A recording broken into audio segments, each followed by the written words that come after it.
혼자 먹는 술에 대하여. 요즘 유튜브에서 혼자 술 먹는 유튜버들을 가끔 보게 되는데 한 번쯤은 술에 대한 나의 견해를 드러내는 것도 나쁘지 않을 것 같다. 술은 누가 뭐라고 하든지 악마가 만든 최고의 작품이다. 즉, 선한 신들과 악한 신들 중에서 악에 가깝다고 하는 신들이 만든 최고의 걸작품이 술이며 다음으로는 블루스 뮤직 등 음악인 것 같다.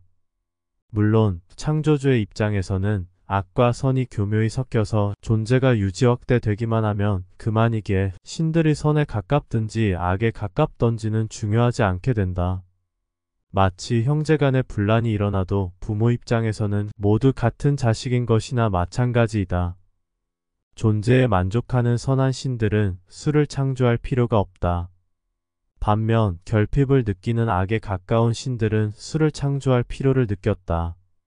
다만 여기에서의 선과 악은 인류가 생각하고 있는 선과 악과는 다른 차원의 선과 악이다. 선한 신들도 악해지고 악한 신들도 선해질 때가 많다. 어쩌면 선한 신과 악한 신을 구분하여 두 가지 부류로 설정하는 것보다는 신들이란 선함과 악함 두 가지 성향을 모두 가지고 있는 양면성을 지닌 존재로 보는 것이 편하기는 하다. 아무튼 존재라는 거대한 시스템의 덫에 걸려서 반복적으로 윤회하며 한 인간으로 태어나고 생존의 스트레스와 자신의 자존이 짓밟히는 속에서 한 인간으로 버티며 살아간다는 것은 비극이며 이런 부당함을 망각하기에 술보다 좋은 해결책이 어디 있겠는가. 비약하자면 술에 취한 망각과 참선의 망각은 이론적으로는 크게 다르지만 큰 그림에서 보면 망각되는 것은 마찬가지이다. 왜냐하면 술 먹은 상태에서는 참선과 마찬가지로 오온이 미약해지기 때문이다. 요즘 사람들은 술 마시는 분위기도 자유와 편안함을 추구하기에 여러 사람이 모여 짓거리는 것보다 홀로 술잔을 기울이는 경우가 많다. 다만 이때 주의할 점은 소주 2병을 넘겨서는 안 된다는 것이고 평상시 못다 한 지인의 소식이 궁금할지라도 전화와 문자는 안 하는 것이 좋다. 또한 안주도 채식 위주의 식단보다는 육식을 하게 되면 그나마 건강을 지키는 데 도움이 되기는 하다. 혼자서 술과 친구가 되어 마시다 보면 하루 동안 쌓였던 삶의 부스러기들은 어느새 사라진다. 술은 기분이 평안해지려고 마시는 것이지 오히려 흥분되거나 집착하려고 마시는 것이 되어서는 안 된다. 특히 취하기 전과 취한 후의 감정이 지옥에서 극락으로 가듯 확연히 구분되어 감정 기복이 크다면 그런 사람은 술에 의지하게 되어 중독을 일으킬 가능성이 크다. 황량한 세상 속에서 혼자만이 살아간다는 것을 인식한다는 것은 번뇌를 일으키는 원인이 되며 괴로움과 함께한다는 것을 의미한다.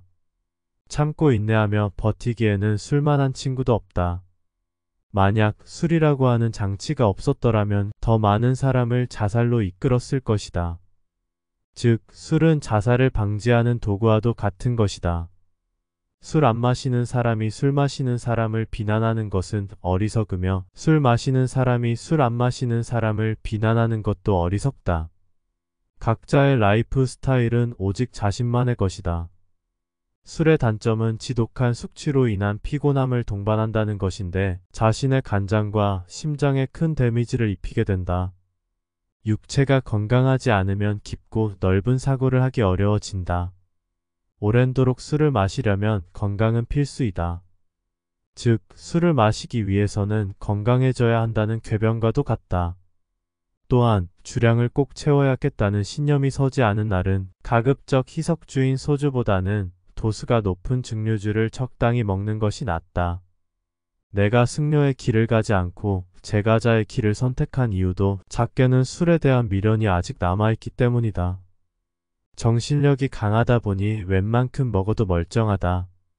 그러다 보니 계속 먹게 되고 다음날에는 육체가 말을 잘 안 듣고 그래도 출근은 어김없이 해야 하는 비겁함인지 책임감인지가 생기고 예전을 생각하면 위태로웠던 적도 여러 번 있었던 것 같아.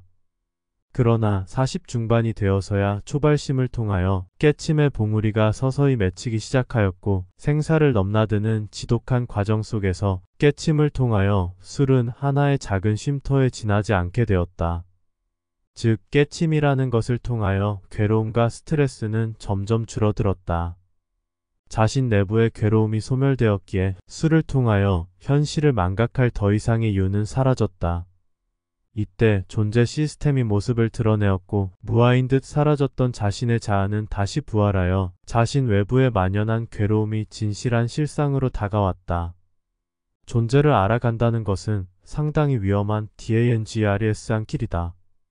그러나 이번 생에서 놓치면 또 윤회에 들어야 한다는 확정성은 자신을 무아와 해탈의 상태에만 머무르지 못하게 한다.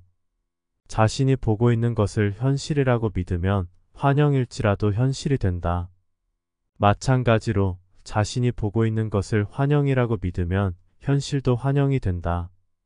그러나 이런 말은 자신의 주체가 어느 것을 선택하느냐의 문제인데 실상은 이 두 가지 경우에 모두 섞고 있는 것이다. 왜냐하면 선택권이 주어지지 않았는데도 스스로가 선택한 오류이며 현실은 현실이고 환영은 환영이기 때문이다. 그러한 현실과 환영을 구분할 수 있는 능력이 최상의 깨침이다. 모든 선택은 선택권이 주어졌을 때만 선택이 이루어지는 것이며 대부분 인류의 선택은 소소한 일상의 선택에 불과하다. 진정한 선택권은 존재 시스템이 드러나기 전에는 주어지지 않는다. 비유하자면 물고기에게는 하늘을 나르는 선택권이 주어지지 않는 것과 같다. 얕은 오늘도 적당히 한잔하시고 모두가 고되고 힘든 삶이지만 꿋꿋이 버텨나가길 응원한다.